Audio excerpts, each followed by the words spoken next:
এক দেশে এক তরুণ বাস করত। তার নাম ছিল পুকোস। সে ছিল ভবঘুরে ও উডনচণ্ডী স্বভাবের। পৈতৃক সূত্রে সে বেশ কিছু বিষয়সম্পত্তি পেয়েছিল, কিন্তু অল্পদিনের মধ্যেই সবকিছু অপচয় করে ফেলে। অবশেষে তার হাতে অবশিষ্ট থাকে পরনের মাত্র একটি জামা। একদিন বসন্ত আসার আগেই হঠাৎ করে সে একটি সোয়ালো পাখিকে উড়তে দেখে। তা দেখে পুকোস ভাবল, যদি সোয়ালো এসে পড়ে তবে নিশ্চয়ই গরমকাল এসে গেছে। শীত আর থাকবে না। তাহলে এই জামারই বা দরকার কি? এই ভেবে সে নিজের শেষ সম্বল জামাটিও বিক্রি করে দিল। কিন্তু প্রকৃতি তার ভুল ভাঙতে দেরি করল না। অল্পদিনের মধ্যেই প্রচণ্ড শীত পড়ল।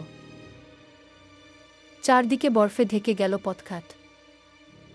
কাঁপতে কাঁপতে পথে চলতে গিয়ে পুকোস দেখল, সেই সোয়ালো পাখিটিই ঠান্ডায় জমে মরে পড়ে আছে। দৃশ্যটি দেখে সে হতাশ কণ্ঠে বলে উঠল, হতভাগা, তুই তো মরলি, আমাকেও সর্বনাশে ফেললি।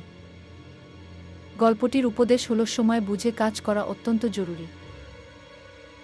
তাড়াহুড়ো করে বা ভুল ধারণার বশে সিদ্ধান্ত নিলে জীবনে বারবার বিপদের মুখে পড়তে হয়।